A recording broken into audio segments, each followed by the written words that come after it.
Bonjour à tous, aujourd'hui nous sommes le 1er janvier 2025 déjà, oui, oui, oui. Et puis là je reviens à la charge et on est gonflé à bloc, inutile de vous le dire. Bon, ça fait longtemps que j'ai pas fait de vidéo parce que on est au taquet là pour assurer notre défense, hein, naturellement. Car vous savez très bien que le combat il est perpétuel. Et j'ai rigolé parce que il y a un frère camerounais qui a dit récemment là, j'écoutais sur la chaîne camerounaise, qui disait que ceux qui passent beaucoup de temps à dormir, ceux qui ils font concurrence avec les morts. Vous voyez, donc moi ça m'a fait rigoler parce que j'ai trouvé ça très drôle.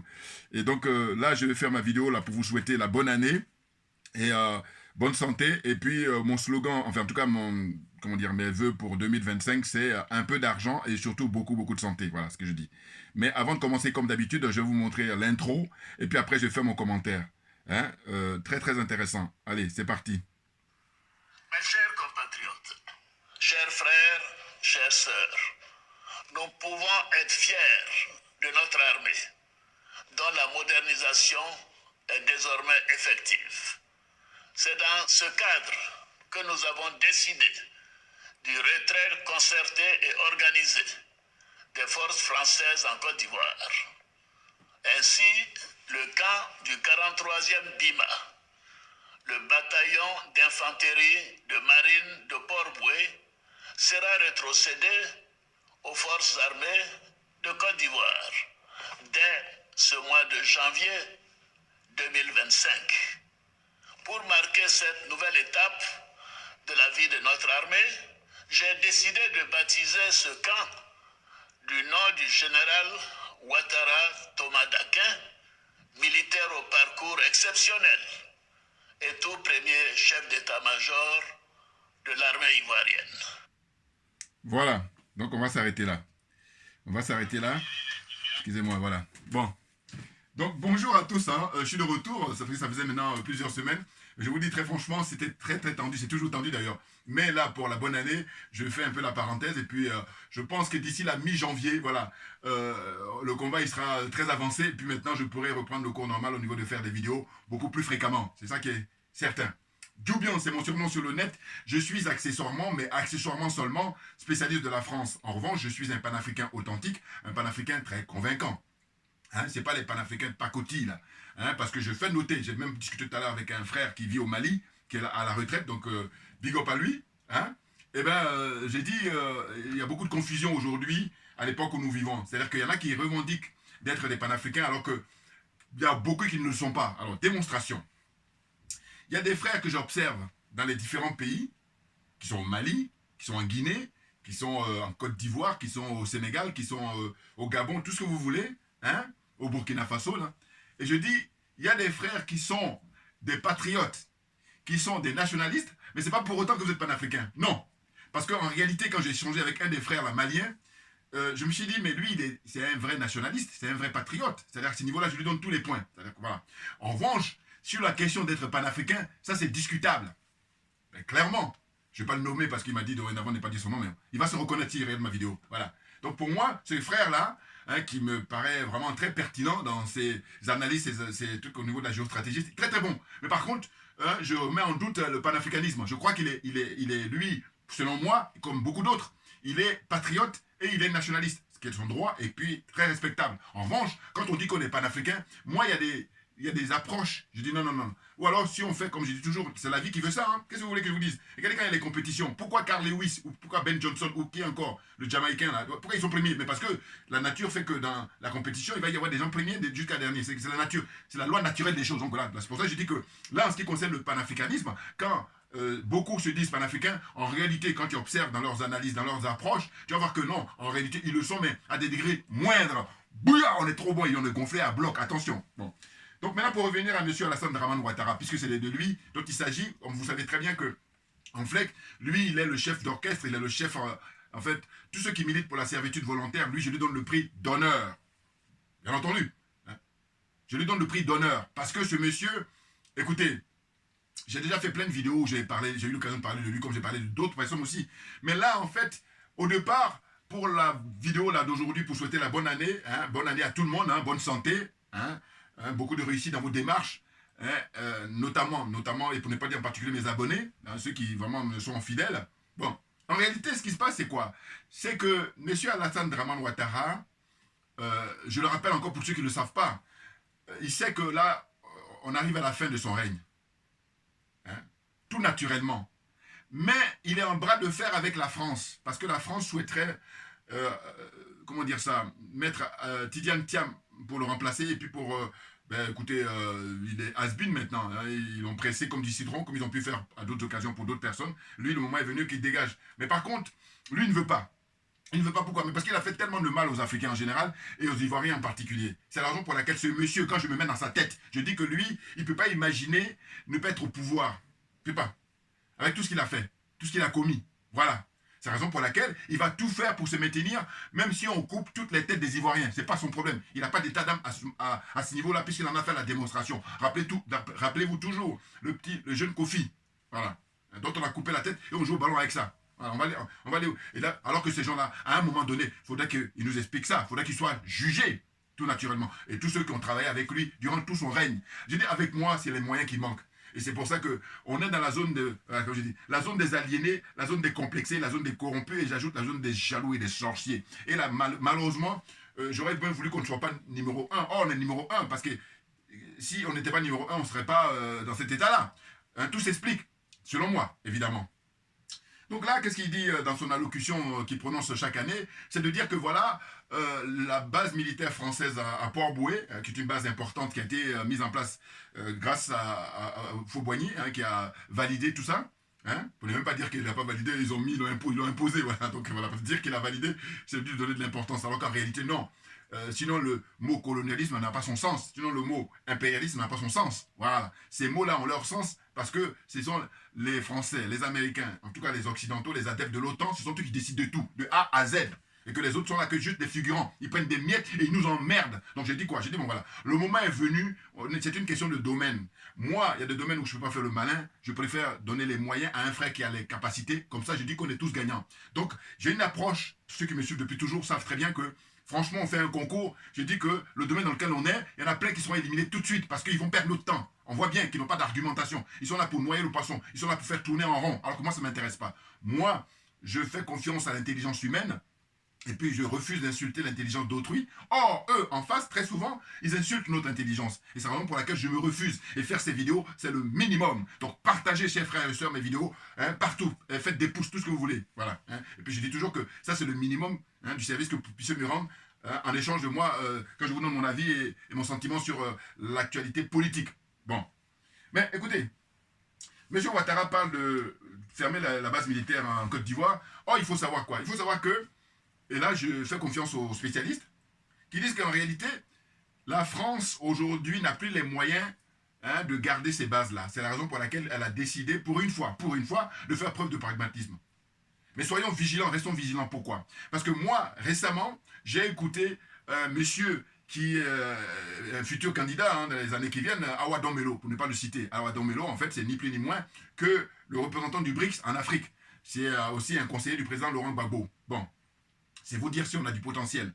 Donc, M. Awa Domelo, qui est un ancien ministre, c'était une tête, hein, parce que, voilà, ingénieur, donc voilà, plein de diplômes et tout, mais voilà, là, pour le coup, hein, c'est des gens qui ont des diplômes et qui agissent, comme je dis souvent quand je critique les intellectuels africains, français aussi, voilà, hein, je les critique tous parce que je dis, la plupart font un usage caricatural de leur connaissance et de leur savoir. Alors que là, quelqu'un comme Awa Domelo, entre autres, hein, ils ne sont pas nombreux, là, il n'en fait pas un usage caricatural, il fait un bon usage de ses connaissances.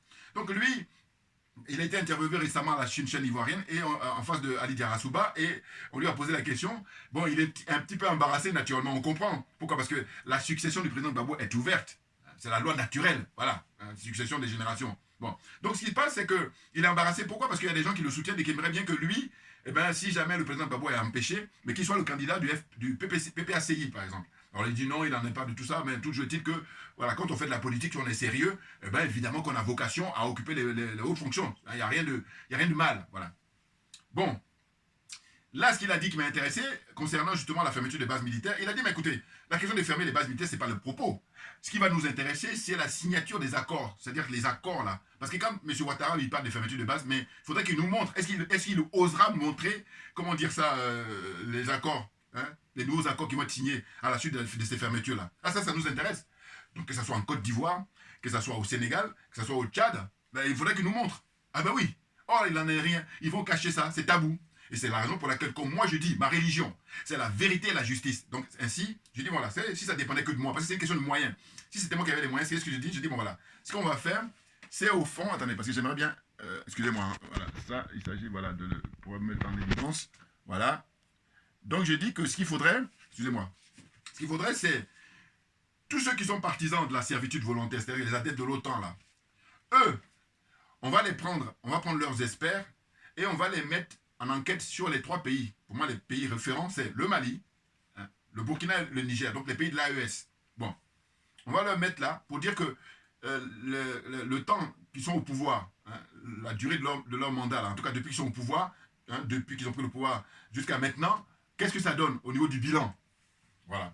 Maintenant, nous autres panafricains, les vrais, les authentiques, on va prendre nos experts et ils vont maintenant aller plancher sur les gens comme Alassane Ouattara, tout son règne, les gens comme Sassou Nguesso, tout son règne, les gens comme tous ces dirigeants, les partisans de la France-Afrique, là, voilà, les adeptes de la France-Afrique, on va aller faire des enquêtes et puis maintenant on va essayer de faire les comparaisons. Vous voyez qu'il n'y a pas photo. En fait, on est là en pleine escroquerie morale où je dis qu'on insulte l'intelligence des Africains 24 heures sur 24. Comprenez? Donc tout ça pour dire quoi? Pour dire que ceux qui sont sérieux dans les analyses, ils nous disent que en fait, c'est la France qui n'a plus les moyens et que c'est pas comment dire ça, par générosité ou les beaux yeux des Africains. Pas du tout, pas du tout. Elle n'a pas les moyens. Parce que là, elle est en train de perdre. Elle a perdu d'ailleurs le Mali, elle a perdu le Burkina, elle a perdu le Niger. Et là, comme ils se croient toujours malins que les Africains, depuis des décennies, depuis toujours, ils ont fait croire que ces pays-là étaient des pays pauvres, donc, alors qu'ils ont tout organisé pour les mettre dans ces états-là. Voilà, c'est la raison pour laquelle je parle toujours de bilan. Le bilan, il ne faut pas y déroger. Pourquoi? Parce que je dis ces mêmes personnes-là, vous allez voir qu'ils vont faire le bilan dans tous les domaines. Hein, de manière générale, parce que c'est important, si on se veut sérieux.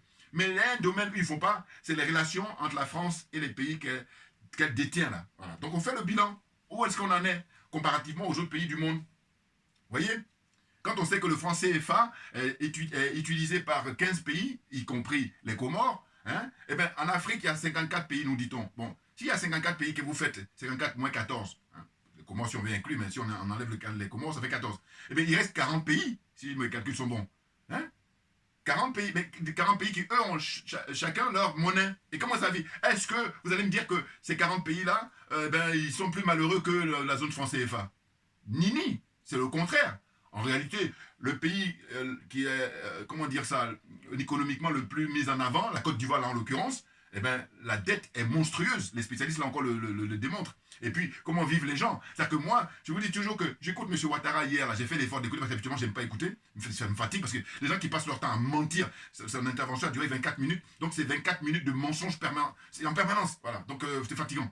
Chacun son truc. Hein. Les gens qui acceptent, moi, j'accepte pas. Bon. Donc, j'ai fait l'effort d'écouter. Et là, du début à la fin, comme d'habitude, rien ne change. Voilà. Mais je vous dis, ce monsieur, jusqu'à sa mort, lui, il est convaincu que voilà, il agit comme il doit agir, c'est-à-dire qu'un esclave, un bon esclave, on va dire, un bon esclave. Et le pire, c'est pas lui. Le pire, comme dit notre illustre journaliste d'investigation, paix à son âme, Norbert Zongo, il dit que la pire des choses, ce n'est pas le silence des gens bien. Enfin, non, c'est pas l'agissement des gens mauvais, voilà, plutôt, je me trompe. Mais il dit, c'est le silence des gens bien. Donc ça veut dire quoi? Il y a des gens qui suivent M. Ouattara, qui ne sont pas forcément des gens mauvais, hein, mais qui le suivent, ce sont eux qui sont dangereux. Mais oui, parce qu'à un moment donné, avec l'avènement d'Internet, tout ce dont on dispose pour s'informer, comment se fait-il que vous continuez à soutenir ces gens-là? Paul Biya au Cameroun, Alassane Ouattara en Côte d'Ivoire, Sassou Nguesso au Congo, au Brazzaville, comment ça se fait que vous continuez à les soutenir, hein? Faure Yassimbe au Togo, hein, le Patrice Talon qui fait le petit malin là-bas, comment on appelle ça, au Bénin, hein, tous ces gens-là, comment ça se fait que vous les soutenez? C'est incompréhensible. Donc c'est pour ça que je dis que tous ces gens-là, eux, ce sont les pires. Voilà. Hein, pour revenir à la définition de Norbert Zongo, hein, le grand journaliste qui a été assassiné par Blaise Compaoré et son frère. Voilà. Je crois qu'il s'appelle François Compaoré. Puis j'ai appris là récemment qu'il était arrêté à Abidjan, j'ai rien quoi. Mais juste ça, c'est des règlements de compte entre eux. Hein. Voilà. Bon. Il faut suivre entre les lignes. Maintenant, si on n'est pas à la hauteur, tu t'assois, tu prends des notes, tu la fermes, tu ne perds pas notre temps. Parce que j'aime pas qu'on perde mon temps. Question de domaine. Le domaine dans lequel on est, il n'y a que des gens qui ont compris qu'ils doivent s'exprimer, pour nous éclairer, nous faire avancer. Voilà. Donc, au fond, cette histoire de fermer les bases militaires, ben écoutez, moi, toujours, je donne mon point de vue. Ce à quoi ça me fait penser, c'est à l'époque de l'indépendance, figurez-vous que le président Ahmed Sékou Touré, quand en 58, il était un des rares comme ça à dire parmi tous les pays dont la France détenait, enfin que la France détient d'ailleurs, il a dit que non, nous, on veut pas continuer dans la servitude volontaire, on veut notre indépendance. Donc on va vivre, certes, dans la pauvreté, mais par contre, on sera digne, on va rester digne. Voilà, il était le seul. Et lui, il a emboîté le pas sur son frère comment dire, Kwame Nkrumah, qui lui avait demandé auparavant. Hein. Bon, Kwame Nkrumah, donc c'est la zone anglophone. Voyez-vous? Eh bien, ça me fait penser à ça parce que c'est suite à ça que la France a donné des pseudo-indépendances. Parce que figurez-vous que quand, à l'époque, Ahmed Sékou Touré, le président Ahmed Sékou Touré, son excellence, quand il allait dans des visites officielles, et puis même quand il s'exprimait à l'ONU, des gens comme Houphouët-Boigny à l'époque avaient honte. Et bien entendu. Parce que les égards qu'on lui accordait, parce que là, pour le coup, il n'est plus sous l'influence de la France, il a un pays, il a un dirigeant indépendant, donc il y avait une approche qui était totalement différente. Donc les Houphouët-Boigny jalousaient. Alors la France, là, a trouvé l'astuce, son savoir-faire, de faire croire aux Africains, là, pour le coup, de donner les indépendances. Alors que si on y réfléchit et qu'on se veut sérieux, hein, on se veut honnête, on se veut intègre, c'est vieux comme le monde, la liberté, elle s'arrache. C'est par définition. C'est-à-dire qu'en fait, si on vous dit, on vous donne la liberté, ça n'a pas de sens. Ça n'a aucun sens. Vous voyez? Et il y a plein de diplômes là, puis ils sont trop légers. C'est pour ça que je dis, bon, c'est une question de domaine. Va dans le domaine où tu es bon. Moi, je suis prêt. Je fais partie des premiers à te financer, en fait. À la hauteur de mes moyens, évidemment. Mais ce que je trouve dommage, c'est le fait que tu sais que tu n'es pas à la hauteur dans le domaine dans lequel on est, puis tu veux nous emmerder, tu veux perdre notre temps. Alors on me dira, oui, mais c'est parce que toi, tu les déranges. C'est vrai, c'est vrai. Mais en même temps, là, je vous dis, on prend pour témoin tout le monde. Hein. Carte sur table, tu fais des vidéos, je fais mes vidéos à moi, et puis on va voir qui est-ce qui argumente le plus, qui est le plus sincère, qui est le plus honnête, qui milite pour qu'on sorte l'Afrique de, comment dire, la pauvreté comme ça, généralisée, de l'humiliation permanente depuis des siècles. Voilà. Qui est-ce qui est honnête à ce niveau-là, hein, qui milite pour répondre aux aspirations du peuple africain au XXIe siècle. C'est de ça dont il s'agit. Donc en fait, vous allez voir que ces pays-là, qui ont fanfaronné en disant que voilà, on va fermer les bases militaires et tout. Là, M. Alassane Dramane Ouattara, il se prononce pour la Côte d'Ivoire. On est au 31 décembre 2024, voilà. Mais avant lui, on nous avait annoncé la fermeture des bases militaires au Tchad et puis au Sénégal. Mais je profite pour revenir encore là-dessus. Bon, qu'est-ce qui se passe? Tout ça, c'est des mises en scène. Les fermetures des bases militaires au Sénégal, en Côte d'Ivoire et au Tchad. Pourquoi mise en scène? Les pays référents, qui sont sérieux, ce sont les pays de l'AES. Ça veut dire quoi? Ça veut dire que pour moi, les pays qui vont suivre, il faut qu'ils adoptent la même posture que les pays de l'AES. Or, s'ils n'ont pas la même posture, c'est qu'on est en pleine escroquerie. Voilà. On est en pleine imposture. C'est ça que ça veut dire. Mais oui. Non, parce que, attendez, on voit bien quand on interroge les dirigeants du Sénégal, notamment le Premier ministre, comment dire ça, le Premier ministre et puis le président aussi, Ousmane Sonko. Donc, vous savez que moi, j'étais un des soutiens indéfectibles. Vous prenez les images d'archives jusqu'en mars 2024. C'est ça. Jusqu'en mars 2024, parce que l'élection de Bassirou Diomaye Faye, c'était à cette date-là. Bon, eh bien, où je suis tranquille, et puis je vais toujours le rappeler, parce que je dis que moi, on fait un concours d'honnêteté intellectuelle, il y en a beaucoup qui sont éliminés tout de suite. Parce que je dis qu'il y a des domaines où je suis pas bon, je ne vais pas perdre le temps des gens. Donc voilà. Mais donc je veux qu'ils fassent de même. C'est pour ça que j'insiste là-dessus. Je dis voilà. Tous les partisans de M. Bassirou Diomaye Faye et de M. Sonko, si vous prenez mes vidéos jusqu'au mois de mars, vous allez voir que vous comparez avec les autres frères panafricains qui ont fait des vidéos, je ne suis pas dans le zigzag, c'est-à-dire que je ne suis pas pour monter, pour descendre. Non, non, je suis constant. Maintenant, quand ils prennent le pouvoir et que j'observe leur manière d'agir, c'est là où je dis non, ils jouent les petits malins. Et c'est pas normal. Parce que quand on accorde du respect au peuple, eh ben, on demande au peuple ce qu'il veut et on fait ce que veut le peuple. Et non pas maintenant dire, bon voilà, nous on est les plus intelligents, donc on va faire une autre manière. Non, non, non, c'est la raison pour laquelle j'ai pris mes distances avec eux. Et puis maintenant, avec eux, je me montre factuel. En disant quoi? En disant que je suis un peu comme on dit Saint Thomas, c'est-à-dire je crois que ce que je vois. Donc ils peuvent faire leur blabla, c'est fini. Vous voyez? Alors maintenant, quand je dis ça, je compare toujours avec ceux qui vont les soutenir maintenant depuis que Bassirou a été élu. Voilà la différence majeure par rapport à quelqu'un comme moi. Oui, oui. Parce que moi, je ne suis pas pour flatter les gens. Non, non, non. Parce que les gens, qu'est-ce qu'ils font? Comme maintenant, ils ont des postes de responsabilité, ils ont des postes importants, président de la République du Sénégal, premier ministre du Sénégal, eh bien, on ne va pas les déranger. On va essayer de parler dans leur convenance. Alors que moi, non. Non, non, non. Non, non. Moi, au moment maintenant, quand ils prennent les postes, maintenant, c'est là où je monte au créneau pour leur dire, je vous surveille de près, les gars. Parce que si vous êtes sérieux, vous appliquez les aspirations du peuple et rien d'autre. Or, ce n'est pas le cas. C'est pour ça que je dis, ben, là, en ce qui les concerne, comment dire ça, surnommés des petits malins. Ils ne sont pas les seuls, malheureusement. Il y en a plein comme ça. Bon. Mais il faut les détecter. Et quand vous les détectez, il faut le dénoncer et puis prendre ses distances. Ah ben oui. Manière de faire efficace. Donc, pour revenir à ces fermetures de bases militaires, tout comme au Tchad.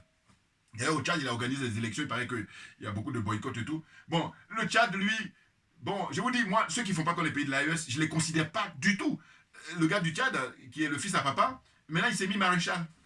Quand j'ai vu ça, je dis, mais là, les Français vont l'éliminer dans peu de temps. Oui, oui, oui, oui. Ils vont l'éliminer. Parce qu'ils ont ce don-là. Parce que maréchal, mais son père, il a payé.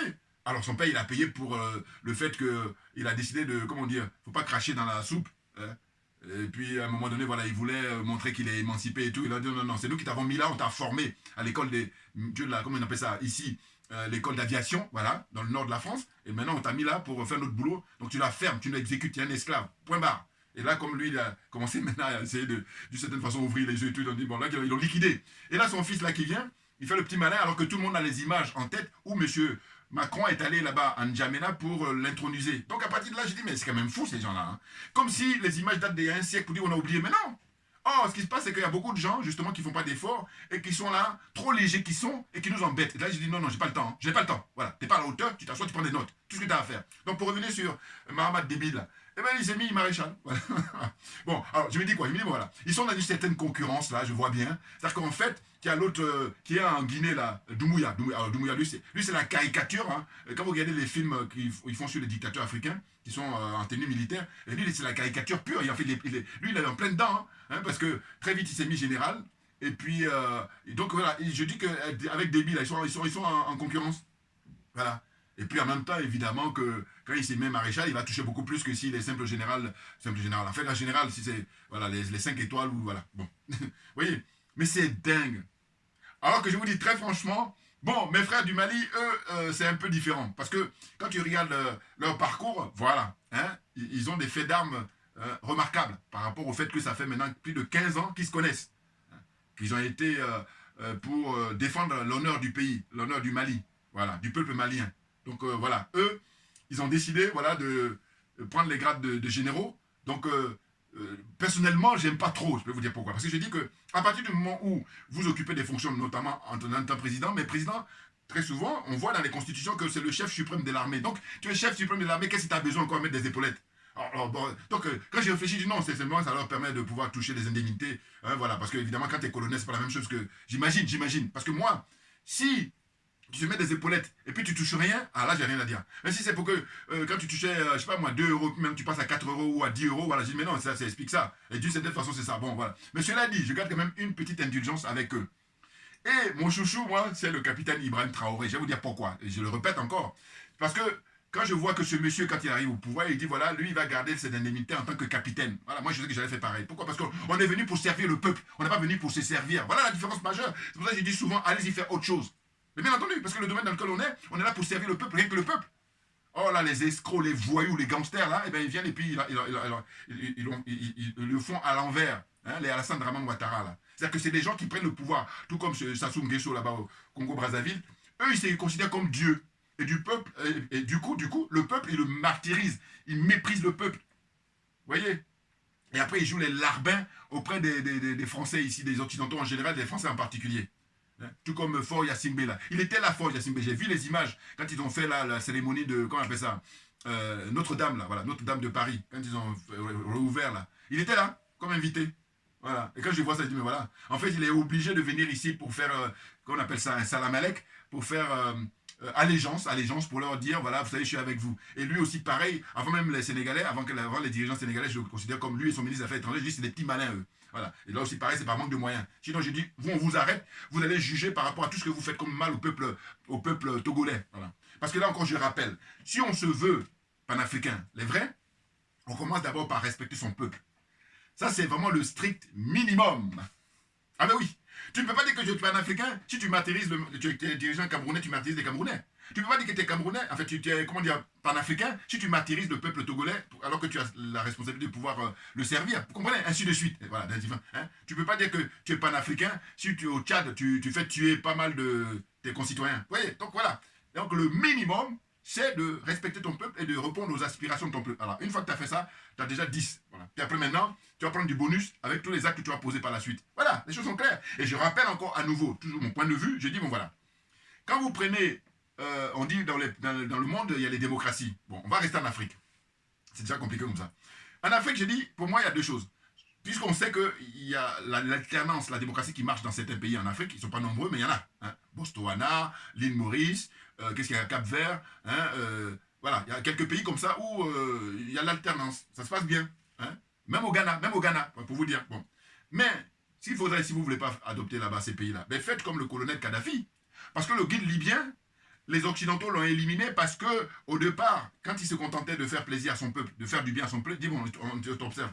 Mais dès qu'il a décidé de faire de même pour tout le continent, il a dit non, non, non, là c'est la ligne rouge. Et c'est pour ça qu'ils l'ont éliminé. Je la fais court, mais c'est ça. Il n'y a rien d'autre. Tu as fait Sciences Po, tu as fait Polytechnique, tu as fait tout ce que tu veux. Ce que je viens de dire là, la vérité est rien que la vérité et rien d'autre. Donc, perds pas le temps des gens. Voilà, moi je veux qu'on gagne du temps.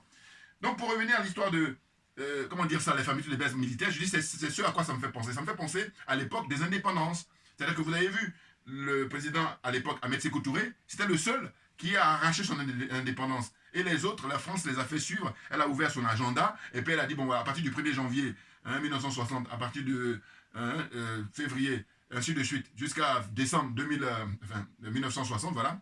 Elle a comme ça attribué les indépendances, là, les pseudo-indépendances, voilà. Donc ça n'a pas de sens. Hein. À aucun moment il y a eu d'indépendance, et encore moins de souveraineté. Or là, au XXIe siècle, voilà, on a une chance remarquable, nous vivons une époque extraordinaire, puisqu'on est témoin du bouleversement terrible de l'histoire, de l'humanité. On a des hommes providentiels. D'abord, je salue, j'ai eu l'occasion d'aller devant l'ambassade à Paris, parce que j'ai la chance de vivre à Paris. Quand j'ai de la chance, bon, c'est une façon de parler, mais je veux dire que voilà, c'est beaucoup plus facile, voilà, c'est dans ce sens-là quand je dis ça. J'irai devant l'ambassade de Russie dans les jours qui viennent, hein, dans les prochains jours, les prochaines semaines, pour faire une vidéo, spécialement pour saluer ce grand homme d'État qu'est M. Vladimir Poutine. Donc j'ai dit quoi? J'ai dit voilà. M. Poutine est un homme providentiel d'abord pour son peuple, et ce monsieur est un homme providentiel pour tous les pays africains qui veulent sortir de l'impérialisme, du colonialisme et de la France-Afrique. Voilà, point pour moi. Maintenant, quand on vient en Afrique, il y a 3 présidents là qui sont des hommes providentiels. C'est le général d'armée, voilà, Assimi Goïta, voilà, parce qu'il ne faut plus dire colonel, voilà, le général. Voilà. Donc le général Assimi Goïta. Ensuite, c'est le capitaine Ibrahim Traoré au Burkina Faso. Et ensuite, c'est le général Tchani. J'adore le général Tchani. Ouais. Là, avec lui, on ne tourne pas autour du pot. Et ce qui me fait rire quand j'écoute là ces interventions, quand je dis me fait rire, c'est pas lui ces interventions, ce qui me fait rire, c'est les autres qui me font rire. C'est-à-dire qu'en fait, en temps normal, les mêmes personnes vont dire oui, mais vous, comment dire ça, vous mettez en accusation des gens, mais vous n'apportez pas les preuves. Maintenant, quand il apporte les preuves, il dit non, non, c'est pas vrai. Bon, on fait comment? Bouillant, on est trop bon. Voilà. C'est pour dire que c'est des charlots, ils perdent le temps des gens. Mais vous vous rendez compte, les premiers responsables, c'est nous-mêmes. Quand je parle des zones des sorcelleries, parce que j'ai dit que les Américains, que les Anglais, que les Canadiens, que les Français nous fassent ce qu'ils veulent, eux, c'est parce qu'ils ont peur. Puisque depuis toujours, ils ont eu la même mise sur nous. Maintenant, ils ont peur de perdre ça. Et ça, c'est physique. Vous voyez? Donc, on comprend. D'une certaine façon, on peut comprendre. Mais par contre, c'est les nôtres, même peau là, que moi, négro là, ce sont eux qui sont à la manœuvre pour faire le sale boulot. Et c'est ainsi que je dis, mais voilà, il ne faut pas aller chercher midi à 14. C'est là-dessus qu'on doit réfléchir. Et je dis que maintenant, il va falloir s'en occuper d'eux progressivement et sérieusement. Parce que sinon, on va perdre du temps et puis on va tourner en rond. Hein. Non, il faut laisser savoir ce qu'on veut. Et moi, je suis quelqu'un qui sait ce qu'il veut. Vous comprenez? Voilà, pour avancer, pour avancer. Donc, vous voyez. Alors, la suite. Donc là, j'ai pris des petites notes, hein, rapidement, pour ne pas oublier. Voilà. Hein? J'ai dit, je vous souhaite la bonne année, bonne et heureuse année 2025 à tous, à mes abonnés et à tous les panafricains et panafricaines. Bon, fermeture des bases militaires en Afrique, le Sénégal, le Tchad, la Côte d'Ivoire. La France n'a plus de moyens de conserver ses bases militaires. Mais c'est une stratégie de diversion. Voilà. En fait, la diversion, c'est quoi? Ça consiste à ce que je disais tout à l'heure par rapport au, comment on appelle ça, professeur ou le ministre Awa Dongmelo, un grand monsieur, bon, eh bien, il dit, mais il faudrait qu'on rentre dans les accords pour qu'on puisse voir. Ah oui. Parce que si on ne rentre pas là-dedans, vous pouvez nous raconter votre vie. À savoir que moi, l'exemple qui m'a beaucoup parlé, il a dit, mais qui nous dit que là, ils disent qu'ils vont fermer la base militaire là, qui est à Port-Boué, entre autres. Bon. Mais il y a un sous-marin là, qui est sur la golfe de Guinée, hein, là-bas. Mais tu le vois, il faut être un spécialiste. Okay, combien sont spécialistes? Puis quand tu as des spécialistes sont corrompus, là, n'en parlons même pas. Alors, vous voyez, donc c'est pour dire que ça a été très pertinent son observation. Il a dit non, non, non, c'est pas la question de fermeture, c'est la question de nous montrer les accords qui sont signés. C'est ça qui va nous intéresser. Voyez-vous? Et j'ai toujours rappelé que je dis, M. Awa Dongmelo en Côte d'Ivoire fait partie des personnalités que je respecte parce que je dis, il n'y a pas beaucoup de gens comme ça qui sont des gens sérieux, des gens intègres. J'ai mis toujours en avant le professeur Mamadou Koulibaly. Voilà, je dis, moi, c'est mon chouchou. Bon. Maintenant, comme lui, ils l'ont dégoûté de la politique, genre, je ne sais pas s'il va continuer encore, mais en tous les cas, ce qui est sûr, c'est qu'ils l'ont dégoûté de la politique. Comme ils ont pu le faire auparavant avec des gens comme Cheikh Anta Diop, rappelez-vous, hein, par rapport à son expérience à l'époque, Cheikh Anta Diop, ils l'ont mis en prison. Bon, c'est vrai que le professeur Mamadou Koulibaly n'ont pas mis en prison, mais par contre, la manière de faire, comme c'est quelqu'un qui est intègre, et même moi, vous finissez par jeter l'éponge, parce que vous dites, mais on a en face de nous des gens à qui on explique tout, ils ne comprennent pas. Bon, parce que c'est trop en avance, c'est ça que ça veut dire. Vous voyez? Donc maintenant, M. Awa Dongmelo, voilà, c'est la deuxième personnalité comme ça que je soutiens. À savoir que s'ils devaient être candidats, voilà, c'est des gens que je considère comme qualifiés pour occuper des postes importants pour nous diriger. Voilà, par exemple. Hein, vous comprenez? Bon. Donc, arrêtez les histoires de fermeture des bases, parce que ceux qui s'y connaissent pas, ils se réjouissent, ils s'en réjouissent en disant, oui, vous voyez, on ferme des bases militaires au Sénégal, on ferme des bases militaires au Tchad, on ferme en Côte d'Ivoire. Mais non, mais non, mais non, mais non. Vous voyez, très bien. Regardez même, il y a un truc qui m'avait fait rire aussi quand j'ai regardé les images du Tchad. Quand les Tchadiens, ils avaient dit, bon, on ferme les bases militaires, et puis on voyait les jeunes gens là qui manifestaient, et bien à aucun moment on voyait les images où ils brûlaient le drapeau français. Voilà. Alors, ce qu'on voyait, c'est qu'ils piétinaient, mais il y a une différence entre piétiner et puis brûler. Or, les pays comme au Burkina Faso, comme au Mali ou comme au Niger, les jeunes qui manifestaient là, ils brûlaient. Voilà. Donc voilà, vous voyez, il y a une spontanéité qui est claire, qui est évidente. Or là, au Tchad, c'est juste qu'il faut une mise en scène pour faire croire. Vous comprenez? Donc tout ça est toujours encore dirigé par la France, manœuvré par la France, et la manipulation, elle est trop, trop importante. Il faut la remarquer, il faut la noter, et puis il ne faut pas rigoler, hein, parce que franchement, les enjeux sont énormes. Vous voyez? Tout comme au Sénégal, quand ils parlent de base militaire, ils ne donnent même pas les dates. Alors que je dis, mais à l'époque, quand il n'y avait pas l'avènement des pays de l'AES, je peux comprendre, parce que ce n'est pas évident. Mais comme il y a l'expérience des pays de l'AES, maintenant on doit accélérer le mouvement. Oh là non, t'en as là des petits malins là qui sont au Sénégal qui eux, ils prennent leur temps, mais parce qu'ils ont d'autres agendas, bien évidemment. Et c'est la raison pour laquelle je dis je suis à l'aise pour leur dire vous êtes des petits malins. Mais par contre, je vous surveille en disant quoi? En rappelant toujours, en disant, mais eux, comme ils sont venus au pouvoir de manière régulière, en sens de ne pas avoir fait la révolution, même si tout est relatif, je veux dire par là, il y a la révolution que font les militaires, et puis eux aussi, bon, d'une certaine façon. Mais en tous les cas, c'est le peuple qui les a portés là. D'abord au mois de mars, et puis là maintenant, il a confirmé avec l'élection des députés. Bon, les députés, hein, ils ont 78% des sièges. Autant dire 80, enfin en tout cas, une très très large majorité qui leur permettra de mettre en place leur politique. Maintenant, ce que je dis moi, c'est quoi? C'est que je dis, bon, ils ont 5 ans, c'est-à-dire la durée de leur mandat, pour à un moment ou à un autre interroger le peuple sur la fermeture des bases militaires. Parce qu'en fait, les bases militaires là, comme ils ne donnent pas de date, alors qu'ils pourraient donner une date. Voilà. Par exemple, vous voyez, M. Ouattara, même s'il est menteur, il a l'air de dire hier que c'est au mois de janvier. Bon, mais en janvier, donc au 31 janvier, on va voir ce que ça donne. Mais même ça, ça ne nous suffit pas. Mais à plus forte raison, quand les gens ne donnent pas de date. Parce que au Sénégal, ils ne donnent pas de date. Hein. Ils disent on va fermer, mais ils disent on... Donc c'est pas sérieux. Voilà ce que je vois. Vous voyez? Bon. Maintenant, je dis eux, où je les accuse souvent, c'est que je dis bon, tant qu'ils se préoccupent de la situation des Sénégalais, du peuple sénégalais, bon, là, ils s'en tirent avec la moyenne. Mais ce qui me dérange à chaque fois, c'est que quelqu'un comme Bassirou Diomaye Faye, eh ben, il veut jouer les porte-parole de la CEDEAO pour aller emmerder les pays de l'AES. C'est ça qui me tue. Et du coup, ceux qui le soutiennent, ceux qui soutiennent Sonko et Bassirou, mais qu'est-ce que vous dites de ça? Que eux, ils ne veulent pas venir à l'AES, c'est leur choix. Liberté absolue. En revanche, pourquoi ils ont le culot d'aller embêter les gens de l'AES? Et puis là, ils sont dans des contorsions intellectuelles en disant oui, mais en fait, on dit ça parce que on laisse une porte ouverte, une fenêtre ouverte. Mais de quoi? Fermez-la, si vous prenez des doigts. Vous êtes des menteurs, vous êtes des voyous, vous êtes des gangsters. C'est tout. Vous êtes rien d'autre. Non, mais attendez. Nous, on se veut honnête. Et dans ce cas-là, on dit bon, si vous voulez venir avec nous, c'est tant mieux. Mais si vous voulez pas venir avec nous, foutez-nous la paix. Oh non, ils sont dans cette truc-là. À jouer les larbins de la France, là, en l'occurrence. N'importe quoi. Donc, j'ai dit, il va falloir organiser donc un référendum, parce qu'au Sénégal, c'est connu là-bas. Hein, référendum pour base militaire, référendum pour l'abandon du franc CFA. Hein, vous interrogez le peuple. Voilà, vous avez 5 ans pour ça. C'est-à-dire qu'au bout des 5 ans, si vous ne faites pas ça, moi, c'est définitif. Je dis, bon, j'attends qu'une autre personne au Sénégal, notamment Guy Marius Sagna, voilà, j'espère. Voilà. Non, parce qu'à un moment donné, il faut arrêter de se moquer du monde à ce point-là. Les autres insultent notre intelligence et vous prenez la place pour dire, ouais, nous, on va même faire le boulot. Alors, déjà comme Ouattara, il a 80, 90 ans. Bon, au moins. Bon. Mais vous êtes jeunes, ils sont même plus jeunes que moi. C'est ça qui me tue. J'ai dit, mais punaise, mais c'est pas possible ça. Ouais, donc finalement, quand on y réfléchit, on dit, mais c'est même plus une question d'âge. Là-dedans, ça se passe. Ah, mais bien entendu. Oui, on est trop bon, on est gonflé à bloc. Attention. Bon. Donc, pour la suite, parler de la CEDEAO. Mais la CEDEAO, les pays de l'AES ont dit qu'ils allaient prendre congé depuis le mois de janvier 2024.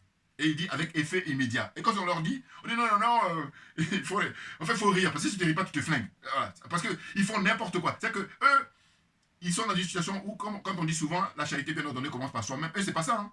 Eux, c'est la charité mal ordonnée. C'est-à-dire que les tests qu'eux-mêmes, ils ont rédigés, hein, ils ne les appliquent pas. Par contre, ils sont exigeants avec les autres. Donc là, pour les pays de l'AES, eux, ils ont dit, nous, c'est avec effet immédiat. Et ils ont dit, non, c'est minimum 1 an. Bon, il dit, bon, d'accord, que cela ne tienne. Maintenant, les 1 an là arrive à terme là bientôt, c'est-à-dire à partir du 28. Hein. Le 28, c'est le dernier jour, ou le 29 janvier, là. Voilà. Dernier jour. Alors, c'est marrant parce que ça coïncide avec la prise de pouvoir de Donald Trump aux États-Unis. Bon, tout ça est intéressant. C'est pour ça que je parle de l'ère du Verseau. L'alignement des planètes, là. Moi, je ne connais pas, hein, mais j'écoute les spécialistes et puis je crois à ça. Voilà, des choses vont se mettre à leur place. Et pas à bracadabran ou je sais pas quoi là. Les embrouilleurs là. Bon, donc pour dire quoi? Pour dire que, en fait, là, les gens de la CEDEAO là, je dis c'est, voilà comment je les ai surnommés. Je dis c'est le syndicat des sorciers qui agissent à plein jour. Bouya! Là encore c'est de moi. Voilà. La CEDEAO, je me répète, c'est le syndicat des chefs d'État là, voilà, syndicat des sorciers qui agissent en plein jour. Ouais. Tout le monde assiste. C'est-à-dire que vous dites que bon, vous dites qu'on vous donne 12 mois. Bon, ils disent bon d'accord, on va prendre. Maintenant quand les 12 mois arrivent, ils disent bon, on va ajouter 6 mois. Non mais attendez. Même ceux qui les soutiennent, moi je vous dis très souvent que M. Alassane Ouattara fasse ce qu'il fait, c'est une chose. Que M. Sassou Nguesso fasse ce qu'il fait, c'est une chose. Que M. Paul Biya, que M. Talon, tout ça, tous ces gens-là, Fort Yassine Berké, fassent, c'est une chose. Mais ceux qui les soutiennent, je ne veux pas lâcher, parce que je dis que ces gens-là, s'ils font le malin parce qu'ils ont des soutiens, c'est ça mon problème. Bon, ils ne sont pas aussi nombreux que ça, évidemment, mais c'est des opportunistes qui les soutiennent, naturellement, parce que vous allez constater que quand ces gens-là, ils chutent, il n'y a plus personne. Voilà. Oui, c'est constaté à travers l'histoire. Voilà, à l'époque, des gens qui ont pu soutenir, comment on appelle ça, le général Mobutu. Rappelez-vous, quand il chutait, il y en a combien qui sont vraiment restés pour dire oh, non, on est prêt à mourir. Il n'y en a pas beaucoup. Voilà. C'est pour vous dire que c'est l'histoire de l'humain, des lâches, des opportunistes, des gens trop légers qui vivent jour le jour. Voilà, donc moi je m'en éloigne, mais très vite. Voilà, c'est vraiment comme la vitesse de la lumière. Je m'éloigne parce que je n'ai pas le temps. Moi je veux sérieux, donc je vais fonctionner qu'avec des gens sérieux. Voilà, pour avancer, pour répondre aux aspirations du peuple africain. Rien que ça. Voilà. Donc je disais que l'histoire de la CEDEAO qui dit bon mais on repousse encore de 6 mois, mais en réalité là aussi pareil, pas besoin d'aller faire des grandes écoles, c'est juste un bon sens, un minimum, c'est dire mais attendez, depuis qu'ils ont annoncé, même avant ça, la déstabilisation a commencé, à savoir qu'ils veulent assassiner, l'idéal pour eux c'est d'assassiner les 3, mais à défaut au moins un. Ils sont là-dessus 24 heures sur 24. T'as des gens qui bossent ici à Paris, des gens qui bossent aux États-Unis là-dessus, des gens qui bossent, comment dire ça, à Abidjan, oui, bien entendu, des gens qui bossent au Bénin. Voilà comment on va faire pour assassiner les dirigeants là. Ils n'arrivent pas. Parce qu'il y a la barricade du peuple, le peuple les soutient, que ce soit au Mali d'abord, ensuite au Burkina, et avec le général Tchani au Niger, très clairement. Vous voyez? Donc comme ils ont le soutien très massif du peuple, eh ben, ils ne pourront pas y arriver. Maintenant, ils essaient de chercher à gagner du temps. Et en termes juridiques, ceux qui s'y connaissent, le jargon, c'est ils ne font pas plus de diligence, mais plutôt, ils font dans le dilatoire. C'est des beaux mots français, ça. Bon. Mais nous qui avons parlé en termes, comment on appelle, terre à terre, on va dire, mais non, ils cherchent à gagner du temps. Mais sauf que c'est fini. Parce que, regardez, au Mali, c'est ce que j'ai adoré, le général d'armée, Assimi Goïta, il a baptisé des différentes rues, avenues, voilà, il y a des endroits comme ça qui ont été baptisés, les avenues, les rues, tout ça, des bâtiments. Par exemple, il y a la place de la CEDEAO, allez, ils l'ont débaptisé, donc maintenant ça s'appelle la place de l'AES. Bouillard, là c'est du bon ça, c'est du bon, on est très très bon. Voilà. Donc c'est pour dire qu'en fait, la page, elle est définitivement tournée. Et que par conséquent, il faut arrêter de perdre le temps des gens. Et j'ai dit, ce qui me fait mal au cœur, c'est que vous allez observer que tout ça ressemble à ce qui s'est passé à l'époque quand les pays comme la Tunisie, comme le Maroc, comme l'Algérie, ils quittent le franc CFA. Et vous allez observer quoi? Vous allez observer que vous n'avez pas affaire là à des négros. Vous avez affaire à des pays du Maghreb. Bon, avec la peau un peu blanche. Bon. Ensuite, vous avez, comment dire ça, la Mauritanie qui sort en 2000. Voilà. La CEDEAO étant créée en 1975. Bon. Mais le problème, c'est quoi? C'est que quand la Mauritanie est sortie en 2000, mais est-ce qu'il y a eu tous ces tralala là? On leur a dit de respecter, ils ont resté les 12 mois. Quand les 12 mois sont arrivés, voilà, on dit monsieur, allez-y, vaquez à vos occupations. Mais pourquoi on ne fait pas de même pour le Mali, pour le Burkina et, comment dire ça, le Niger, c'est-à-dire les pays de l'AES? Pourquoi on ne fait pas de même? Mais on ne fait pas de même parce qu'on en revient, comme je vous disais tout à l'heure. Si vous faites le comparatif par rapport au franc CFA, vous allez voir que dans le franc CFA, qui est au 21e siècle? Mais ce sont des négros, rien que les négros. Donc, on doit se poser les bonnes questions, chers frères et sœurs, avec l'avènement d'Internet, des réseaux sociaux. Vous en faites quoi? C'est-à-dire qu'on n'a jamais été aussi informé. Vous comprenez? C'est incroyable. Moi, c'est le même scénario. C'est ce à quoi ça me fait penser. L'Algérie détenait le franc CFA. Ils sont partis. Après la guerre. Bon. La guerre là-bas, qui a duré 8 ans. La guerre d'Algérie. Bon. Ils sont partis. Avant eux, c'était le Maroc. Maroc aussi, ils ont dit non, ça ne nous intéresse pas, votre monnaie, la monnaie de singe. Et avant, ceux qui étaient les premiers même à partir, c'était la Tunisie. Donc tout cela, ils ont quitté. Et puis, beaucoup plus récemment, c'est la Mauritanie qui quitte aussi. Et ce qu'on observe, ceux qui restent dans le CFA, mais c'est les négros. Regardez. Et je dis le pompon. Le pompon, c'est que la France a réussi à convaincre la Guinée-Bissau, ancienne colonie portugaise, a réussi à convaincre la Guinée équatoriale, ancienne colonie, comment dire, espagnole. Ça, c'est même, là, ils ont... Et j'ai dit que si ça dépendait que de la France, eux, ils prendraient toute l'Afrique. Et ces deux exemples que je viens de vous donner, c'est la démonstration évidente. Voilà, on ne discute pas là. On s'assoit, on prend des notes. Bon. Donc, la suite, c'est quoi? Ne pas oublier pour terminer, je ne vais pas arrêter. Sachant que, je vous dis, là, je fais pour souhaiter la bonne année, mais après, je reviendrai là, à partir de la mi-janvier, très clairement. Voilà, j'aurai beaucoup plus de temps. Donc, j'ai dit, voilà, les 6 mois supplémentaires, alors que à partir du 29, comment on appelle ça? Alors, eux, ils disent attendre encore jusqu'au 29 juillet 2025, n'importe quoi. Franchement, oh là, attention, je dis que le ridicule tue à petit feu, selon moi. Parce que beaucoup de gens, souvent, vous entendez, ils disent le ridicule ne tue pas. Non. Moi, je crois que le ridicule, il tue à petit feu. Ça dépend des personnes. C'est un peu, quand dans ma réflexion, je dis, c'est un peu comme, vous savez, l'alcool. Il y a des gens, il leur faut 2 verres. Ça y est, ils tombent. Puis il y en a d'autres, même un seul verre. Voilà. Donc, puis il y en a d'autres, il faut qu'ils boivent même la bouteille pour qu'ils tombent. Voilà. Donc, ainsi de suite. Donc, chacun. Donc, quoi qu'il en soit, hein, pour moi, je dis, le ridicule tue à petit feu. Voilà. Et tu vas te tuer. Maintenant, suivant les individus, il y en a qui vont résister, mais tu vas finir. Non, parce qu'à un moment, il faut arrêter, c'est du ridicule, ça. Okay. Ils disent qu'ils quittent la CEDEAO avec un effet immédiat, vous les faites attendre, ils disent, bon d'accord, on attend pour les 12 mois, et les 12 mois arrivent, ils disent, non, mais n'importe quoi. Bon, ça vous regarde que vous, c'est votre problème. Les militants de la servitude volontaire, là, les voyous, les gangsters, les minables. Vous voulez qu'on vous appelle comment? Non, mais dites-moi, franchement. Voilà. Donc, la suite. J'ai dit, c'est donc la même histoire concernant les négros africains, voilà ce que j'ai dit tout à l'heure, hein, pseudo-indépendants en 1960, voilà, refus de sortie du franc CFA, alors que les pays tels que la Tunisie, voilà. Donc en fait, voilà, c'est ce que j'ai noté, c'est ce que j'ai dit tout à l'heure. Voilà, donc je vais essayer de m'arrêter là, en vous disant simplement que il faut bien noter que la démarche des pays de l'AES, hein, c'est celle qui nous intéresse, c'est celle qui est sérieuse. Fermeture des bases militaires. Et là, en 2025, je pense que la question de la monnaie, elle va pas tarder. Parce qu'ils vont nous surprendre. Je suis convaincu de ça. Mais bien entendu. Non, parce qu'ils sont en train de travailler, et Dieu seul sait s'ils travaillent sérieusement. Vous voyez, au Burkina Faso, on nous montre les images où le capitaine Ibrahim Traoré, voilà, inauguration des usines pour la tomate. Des trucs aussi basiques, on s'est dit, mais depuis 1960, on ne peut même pas avoir d'usine de tomates. Bon, alors, si tu ne peux pas faire usine de tomates, comment tu veux faire usine de TGV, construire les trucs aussi lourds, hein, les avions, comment tu veux faire? Ça n'a pas de sens. On commence déjà par un truc aussi facile, et puis après, oh là, les gens ont décidé, hein, parce qu'ils n'y croient pas. C'est ce que je note toujours chez l'Africain. Il y en a plein parmi nous qui n'y croient pas. Bon, je dis, mais si tu n'y crois pas, c'est une chose.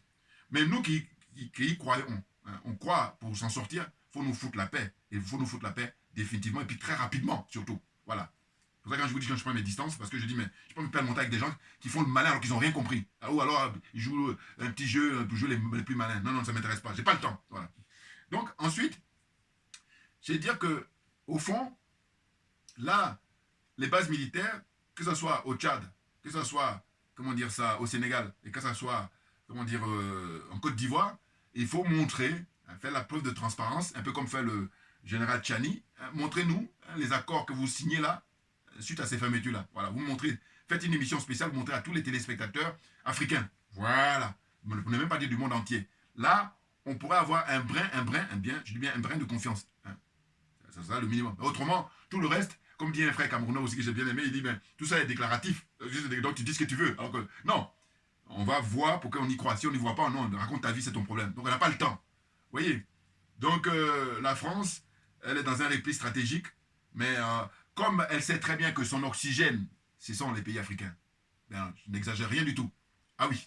Maintenant, le moment est venu. Là, dans les prochaines semaines, je vais faire des vidéos pour vraiment être plus en détail, puis rester sur le sujet. Parce que là, je fais un truc large pour souhaiter la bonne année, hein, 2025. Et puis, on a vraiment la pêche. Il y a de quoi. Parce qu'on est très optimiste. Je disais tout à l'heure que le Burkina Faso, c'est le président, son excellence Ibrahim Traoré, il inaugure les usines, mais il ne fait pas que ça. Puisque lui, quand ils sont allés, rappelez-vous, en Russie, il a dit il veut les centrales nucléaires. Et là, ça y est, ils sont en train d'étudier pour, comment on appelle ça, construire les centrales nucléaires là-bas. C'est du lourd, c'est du très très lourd. Vous voyez? Bon. Et on apprend quoi? On voit aussi dans les images que le général Assimi Goïta, lui, il inaugure l'usine là-bas pour la fabrication, enfin en tout cas le traitement hein, du lithium. Lithium, c'est les batteries. Vous voyez, il y a plein de voitures aujourd'hui là qui fonctionnent là-dessus. Et puis les robots notamment, tout ça. Voilà.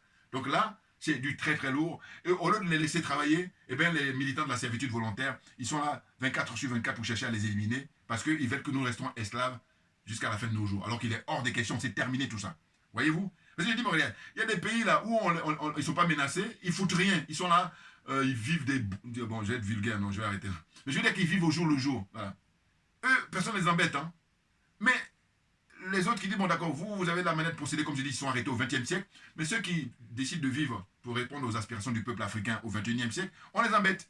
Parce qu'ils ont tellement été habitués à être esclaves, donc eux, voilà, les miettes qu'ils ont là, ils estiment que c'est normal pour pouvoir sacrifier des générations et des générations et à ne pas en finir. Non mais franchement, vous êtes sérieux là? C'est terminé. Game is over. C'est terminé. Mais terminé définitivement. Parce qu'on a compris. Et maintenant, on est parti pour être les premiers. Et j'ai dit souvent, mais le problème c'est quoi? C'est que pendant des siècles, on a dit à l'Africain qu'il est le dernier, et il y en a plein, malheureusement, qui sont convaincus de ça. C'est pour ça qu'ils sont là. Ils font, je vous dis, la gesticulation, ils font... parce qu'en apparence, ils font le malin, mais dans le fond, ils ne sont pas convaincus. Alors que nous, on est convaincus. Donc maintenant, foutez-nous la paix, on va s'en occuper. Et on est en train de s'en occuper. Vous voyez? Donc là, lithium, travaillez ça. Hein, le gaz, le pétrole, l'uranium, tout ça va être bien travaillé. Et puis, là, dans quelques temps, vous allez voir, hein, le développement, il sera visible, il sera réel. Et surtout, en finit préalablement avec la question de sécurité. Ça, c'est préalable, absolu. Et je dis ce qui m'énerve, quand je regarde les émissions là, des uns et des autres dans les différents pays, je dis, mais c'est quand même fou. Hein. Mais s'il n'y avait pas Internet, qu'est-ce que vous allez faire alors? Parce que malgré Internet, il y en a qui continuent là, en 2024, on est maintenant en 2025, ils continuent quand on les écoute dans les débats, et ils font comme si le général Tchiani n'a pas fait de déclaration, les dirigeants maliens n'ont pas fait de déclaration, le capitaine Ibrahim Traoré n'a pas fait de déclaration. Alors qu'ils ont mis les choses sur la table en disant, voilà, ceux qui nous veulent du mal, voilà ce qu'ils font, et pour quelles raisons ils le font. Mais simplement parce que, eux, dans leur paradigme, c'est qu'ils ne peuvent pas imaginer des négros plus avoir le dessus. Les négros, pour eux, dans leur paradigme, c'est qu'on doit toujours rester esclave. Et je vais vous expliquer pour terminer ma vidéo, c'est que eux, s'ils sont de bonne humeur, ils nous considèrent comme des grands enfants. Voilà. Voilà comment ils nous considèrent. Quand ils sont de bonne humeur. Hein. Mais là, quand ils ne sont pas de bonne humeur, par contre, ils estiment qu'on doit être des esclaves jusqu'à la fin de nos jours. Quel que soit le niveau d'études que tu as, ce que tu viens de dire là, tu la fermes parce que tu n'es, voilà, dans le domaine auquel tu ne peux pas, voilà, tu ne peux pas rivaliser avec moi. Donc, ferme-la, assieds-toi et prends des notes. C'est tout ce que tu as à faire.